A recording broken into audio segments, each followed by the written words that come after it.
Good morning. Today we are going to do a very important experiment and a very easy experiment for second PUC final lab exams, which is called focal length of a concave mirror. Now the name itself is self-explanatory. We are trying to find the focal length of one particular mirror, which is a concave mirror.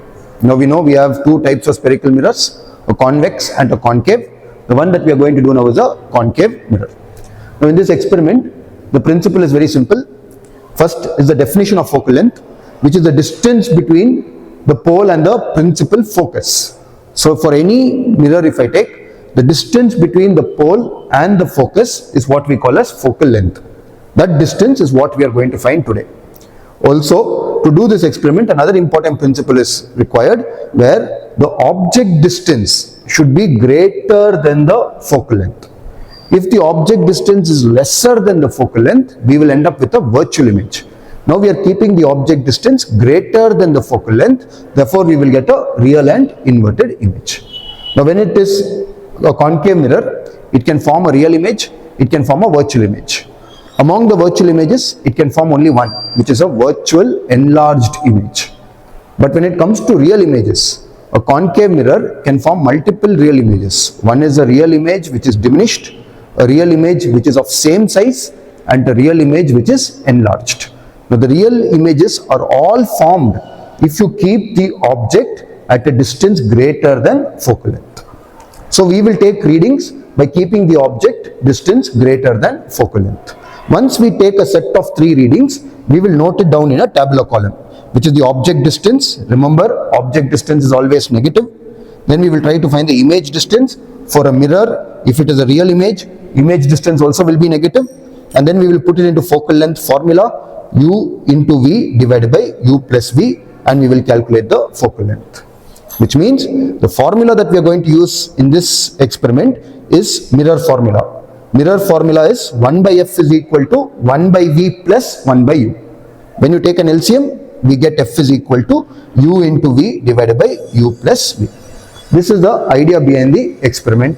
Now we will go and perform the experiment using an optical bench. So this is the experimental setup. First I have a concave mirror. So I am going to use this concave mirror and find its approximate focal length. Now if I have to find its approximate focal length, I will focus it to a distant object. For me, the distant object is a window and the tree outside. So I am going to use a screen and a stand, and I am going to focus it to the distant object. So you can see that it is focused to a distant object. Now I am going to measure the distance, approximate focal length. The approximate focal length that I am getting is around 14.4. So this is my approximate focal length. The approximate focal length is 14.4 centimeter. So remember, if I have to keep the object now, as I explained in the beginning, if this is the focus, the object has to be kept behind it. That means the object distance u should be always greater than the focal length. So if my focal length is 14.4, I should keep it at a number greater than 14.4. If I take it to double, which is 28.8, if I take it to 28.8, and if the object is kept there, then that position is the center of curvature. Therefore, image also will be formed at center of curvature. This is a very, very important position in your second PUC, center of curvature, because at center of curvature, u will be equal to v and ho will be equal to hi. But we cannot find this position using an optical bench, so we will keep it little lesser than the center of curvature. So this is where I am going to keep my object, at a distance between 2f and f. So I am choosing, let's say, a distance of 24 centimeter. I am keeping it at 24 centimeter. So this is my object, which has a small rubber band on top of it, and this is my concave mirror. The distance between object and the concave mirror is 24 centimeter. Now what I will do is, I will adjust the reference pin, because light from this object will strike the mirror and come back somewhere. So the image is formed somewhere on top here. To find that position, I will use a reference pin. Once the reference pin and the inverted image coincides I will get the image distance. So my job is now to move the reference pin such that they coincide and there is no parallax. That reading will give me the image distance. So I am adjusting the reference pin such that if you look carefully, you will notice that this pin, object pin, will be inverted and my reference pin will be erect, and both of them will move left and right together without any gap between them. If you can achieve that point, then you have removed parallax. Then I will measure that distance using a meter scale. It is the distance from the reference pin to the mirror, which is approximate, which is coming to be exactly 37 for me. Object distance is 24 centimeter and the image distance is coming up to be 37.2. This is what I will write in my tabular column. Object distance U, which is minus 24 centimeter, image distance V, which is minus 37.2. Now, as shown to you earlier, I will use the formula for focal length. F is equal to U into V divided by U plus V. This will be the formula for focal length. If I substitute minus 24 into minus 37.2 divided by, I can take minus common.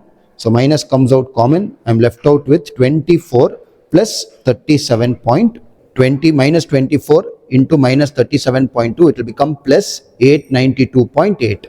But in the denominator, 24 plus 37.2 is becoming minus 61.2.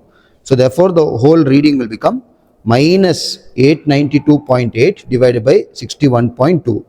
If I simplify this, if I divide them, I will get 14.58 centimeter. This is the focal length that we have found using optical bench, and at the same time the approximate focal length that we found was 14.4 centimeter. If you notice, the error is very less. From here, if you are going to take the second trial, choose one. Either you choose the reference pin or you choose the object. If you are moving the object closer to the mirror by 1 centimeter, again eliminate parallax by moving the reference pin away from the mirror. But the movement of the reference pin away from the mirror will be very small. You don't have to move 5 or 6 centimeters. Move it slowly and very carefully. Immediately you will eliminate parallax. That is the second reading. For the third reading, again continue in a systematic manner. If you move the object forward by 1 centimeter, move it forward again by 1 centimeter. Similarly, what will you do with the reference pin? You will move the reference pin again backward slowly and carefully until you eliminate parallax. You will get 3 readings. Calculate the focal length for all the 3 readings. It should be consistent. If it is consistent, your experiment is completed and you will score the complete 30 marks in the lab exam. So the problems that you will face with this experiment, the first one that you are going to face is the alignment. So the mirror is there, the object pin is there, the reference pin is there, and you will look for an image in the mirror, but you will not find anything. If you are not going to find an image, that means something is wrong with the alignment. First you check for left and right. Rotate the mirror stand a little left and right to see if you can see the image. If you still cannot see the image, then move it up and down so that all of them are in the same line. Once they are in the same line, automatically that image will appear. So be little patient, don't panic, just move it little left and right, you will get the alignment. Once you get the alignment, the second problem is to identify which is object and which is image. In our case, both are the same type of pins. So to differentiate, I put a small rubber band on top of it. So you be very clear, if you decide this is your object, then this object will appear inverted, and wherever the reference pin is there, the reference pin should appear erect. Object inverted, reference pin erect. And you move it slowly left and right to eliminate parallax. Sometimes what will happen, they may not be coinciding. If they are not coinciding, use these knobs to again move the reference pin left and right so that they coincide. These are the 2 things that you have to be very careful when you are doing this experiment. And of course, as I told you, when we are starting this experiment, make sure you keep the object beyond the focus. Since this is an optical bench which is 1 meter, I can't keep it also very close to the focus. Then the reference pin distance will be too much. So I am keeping it very close to double. My double was 28.8, I kept it at 24. So you find the approximate focal length, double it, maybe reduce 6 centimeter from it and start the experiment.